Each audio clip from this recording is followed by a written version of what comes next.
ప్రపంచవ్యాప్తంగా జల రవాణాలో వివిధ దేశాలు కల్లోలం సృష్టిస్తున్న తరుణంలో భారత్ హిందూ మహాసముద్రంలో ఓ పెద్ద అడుగు వేసింది.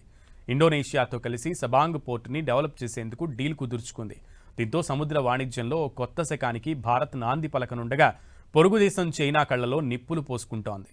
సబాంగ్ పోర్టు కనుక పూర్తయితే ఇక తాను నెత్తిన చెంగేసుకోవాల్సిందేనని చైనా ఆందోళన చెందుతోంది. ఇంతకీ సబాంగ్ పోర్టు ప్రాధాన్యత ఏంటి? చైనాకి ఎందుకంత కంగారు? మనకు హర్ముజ్ జలసంధి ఏర్పాటు కాబోతోందా? సబాంగ్ పోర్టుతో జల రవాణాలో భారత్ శకం. మోదీ ఇండోనేషియా టూర్ వ్యూహం అదేనా? ఇండోనేషియా పర్యటనలో ప్రధానమంత్రి నరేంద్ర మోదీ, ఆ దేశ అధ్యక్షుడు ప్రభువో సుబియాంతోతో సబాంగ్ పోర్టును డెవలప్ చేసేందుకు ఒప్పందం కుదుర్చుకోవడం ఇప్పుడు చైనాలో కలవరం పుట్టిస్తోంది. ఇండోనేషియా, భారత్ సబాంగ్ ఆధునీకరణ చేపట్టడం డ్రాగన్ కంట్రీకి మింగుడు పడడం లేదు. ఈ కీలక ఒప్పందం ప్రకారం మలక్కా జలసంధి సరిహద్దున ఉన్న సబాంగ్ పోర్టును ఇరు దేశాలు అత్యాధునిక ప్రమాణాలతో అభివృద్ధి చేయనున్నాయి. భౌగోళికంగా ఈ రేవు భారత్కు చివరి సరిహద్దు.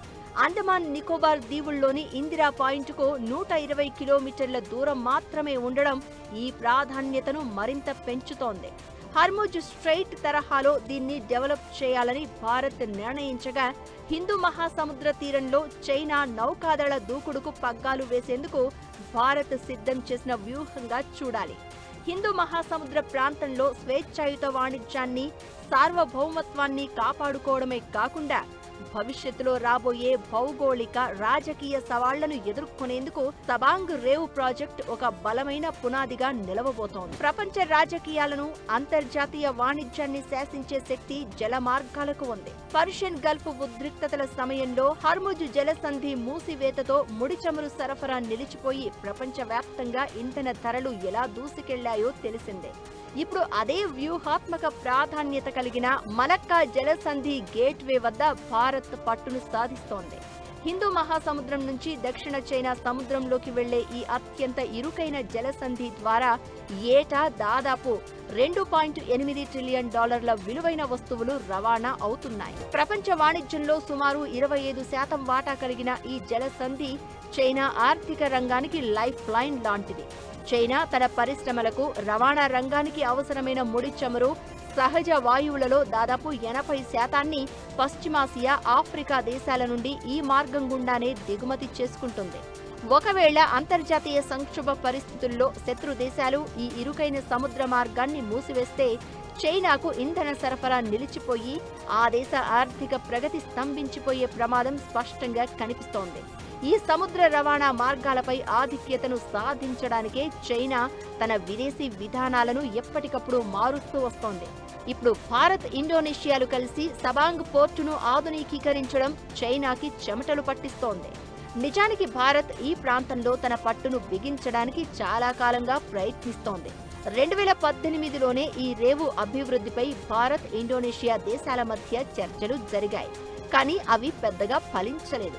ప్రధాని మోదీ తాజా పర్యటనతో ఇప్పుడు ఇది వేగవంతమైంది. దీనికి సమాంతరంగా భారత్ ప్రతిష్టాత్మకంగా చేపడుతున్న గ్రేట్ నికోబార్ ప్రాజెక్టు కూడా ఇందులో భాగం. అండమాన్ నికోబార్ దీవుల్లో ఓ అంతర్జాతీయ ట్రాన్స్షిప్మెంట్ పోర్ట్, గ్రీన్ఫీల్డ్ ఎయిర్పోర్ట్, ఆధునిక టౌన్షిప్ ను భారత్ నిర్మిస్తోంది. భారత్ తన గ్రేట్ నికోబార్ ప్రాజెక్టును ఇటు ఇండోనేషియాలోని సబాంగ్ ఓడరేవును వ్యూహాత్మకంగా గనుక అనుసంధానించగలిగితే మలక్కా జలసంధికి రెండు వైపులా భారత్కు తిరుగులేని భద్రత లభిస్తుంది. గత దశాబ్ద కాలంగా చైనా తన belt and road initiative, string of pearls వ్యూహం కింద భారత్ను చుట్టుముట్టేందుకు ప్రయత్నిస్తోంది. ఇందులో భాగంగా పాకిస్తాన్లోని గ్వాదర్ పోర్ట్, శ్రీలంకలోని హంబన్ టోటా, మయన్మార్లోని క్యాక్యూ పోర్టులను తన ఆధీనంలోకి తీసుకుని అభివృద్ధి చేస్తోంది చైనా. ఈ వ్యూహాన్ని సమర్థవంతంగా తిప్పికొట్టడానికి భారత్ ఇప్పుడు సబాంగ్ పోర్టు వంటి సరికొత్త సహకార ప్రాజెక్టుతో ముందుకు వచ్చింది. భారత్ ప్రతిపాదించిన యాక్ట్ ఈస్ట్ పాలసీలో భాగంగా ఆగ్నేయాసియా దేశాలతో వ్యూహాత్మక భాగస్వామ్యాన్ని బలోపేతం చేసుకోవడానికి సంబాగ్ పోర్టు కీలకం. తూర్పు ఆసియా దేశాలైన చైనా, జపాన్, దక్షిణ కొరియాలతో భారత్ జరిపే భారీ వాణిజ్యం ఈ మార్గం ద్వారానే సాగుతున్నందున దీని నిరంతర భద్రత దేశ ఆర్థిక ప్రయోజనాలకు అత్యంత ముఖ్యం. భద్రతతో కూడిన స్వేచ్ఛాయుత ఇండో పసిఫిక్ ప్రాంతాన్ని కోరుకునే భారత్, ఇండోనేషియా దేశాల లాంగ్ టర్మ్ స్ట్రాటజీలకు ఈ సబాంగ్ పోర్ట్ డెవలప్మెంట్ ఒక మైలురాయిగా నిలవనుంది.